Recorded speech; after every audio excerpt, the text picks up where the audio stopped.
I want to tell you an update on the CNN story that we've been following out of Syria, this Clarissa Ward report, you know, the breathless, like, oh, I found the prisoner and here he is.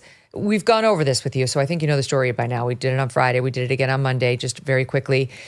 For CNN, she was in Syria. She claimed to stumble upon this prisoner of the Assad regime, this poor civilian who'd been locked up by the evil Bashar al-Assad, and they shot off the lock and they rescued him, and he'd been in there for 3 or 4 months, and he'd been in this particular cell with no food or water for 4 or 5 days. Even though he looked clean, he didn't seem to be blinking in response to the sun when he got out. His fingernails were clean. A lot of questions about it. Then a reporter who has been in a Syria jail 2 times said, this doesn't look like a Syrian prison to me. It's way too clean. They're notoriously like pigsties. None of this seems right. All these internet sleuths started investigating this guy and so on. Turns out they didn't even have the guy's name right. They identified him incorrectly. They went with his word, which was a mistake. He said that his name was Adel Gerbal, and it turns out his real name is Salama Mohammed Salama. A lot of Salama. And this guy was not only just not a regular civilian, he was a lieutenant in the Assad regime and was reportedly known for extortion and harassment. And no one quite understands why he was in this cell at this particular moment, or clearly acting a part. And so CNN got embarrassed because they, in this clip, had Clarissa Ward like Mother Teresa. Oh, let me help you. Let me rub your back. Are you okay? Are you okay? Meanwhile, the guy's lying through his teeth. And they've been humiliated, right? Now there's been a bunch of reports about this. So what does CNN do? What does Clarissa Ward do? At this point, I would 100% be saying, look, you can be embarrassed in this business, right? Sadly, it's not like foolproof, every report. Just go out there and say, I apologize to the audience. We did present it as we found it. Clearly, we needed another few days of fact checking before we aired it. And it turns out we were misled by this guy. We're going to investigate just how badly we were misled and why. And we promised to do a follow-up report. And everyone would have said, we got it. Thank you, Clarissa. Why don't you just do that? Why is everyone at CNN so dumb? So, no, here's what she did.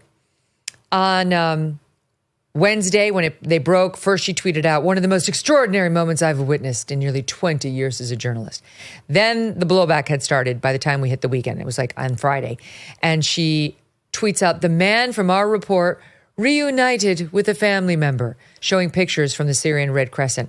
Oh, such a lovely success story, Clarissa, still not acknowledging the many problems people were raising with the report. Then on Monday, by this point, we've already done 2 full segments on this show, not to mention all the coverage every place else, but I'm just saying the controversy was well out there. Here's what she tweets out.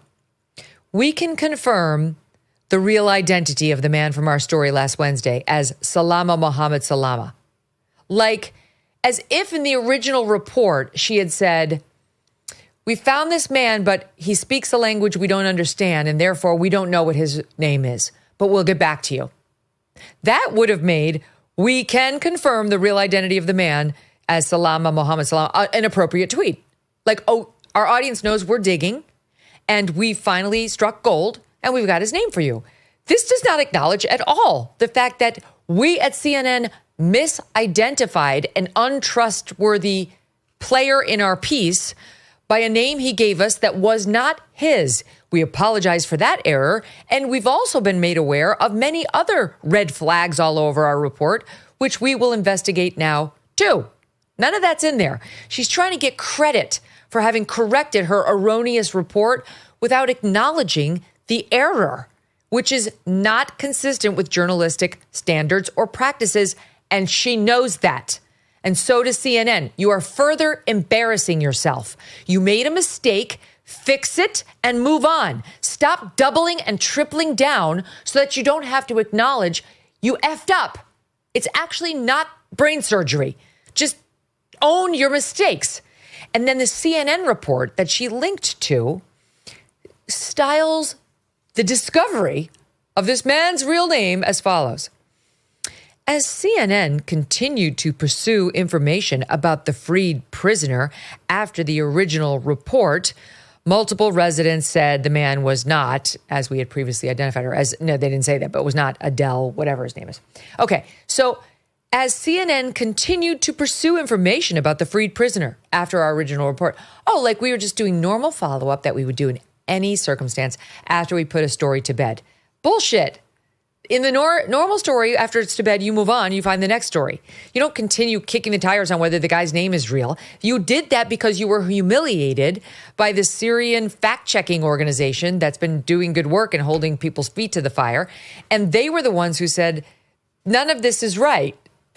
So you were forced to go back and figure out through facial recognition technology what you had done wrong. And you stumbled on a very big one, which was, this is not who he said it was. He misled us. What else could he have misled us on? Well, if you read the report from CNN, it is unclear how or why Salama ended up in this jail, and CNN has not been able to reestablish contact with him. What a shock. CNN, ladies and gentlemen, the most trusted name in news. Just ask them. For those of us who have been holding our breath for the past several months, we can finally exhale in the wake of this presidential election, right?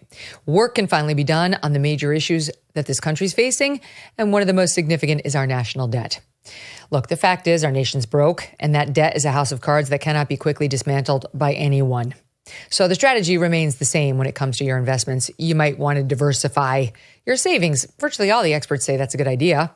This is why I want to tell you about Birch Gold. So many things are out of our control and out of our president's control that it really can be important to have a safe haven for your savings. Birch Gold Group can help you if you would like to convert all or part of an IRA or 401k into an IRA in physical gold, which is like a hedging of the bets. And the best news is it does not cost you 1 cent out of pocket. You just text MK to 989898 and you get your free info kit. And plus right now you will receive a free 1 ounce Silver Eagle for every $5,000 purchased Silver Eagle coin.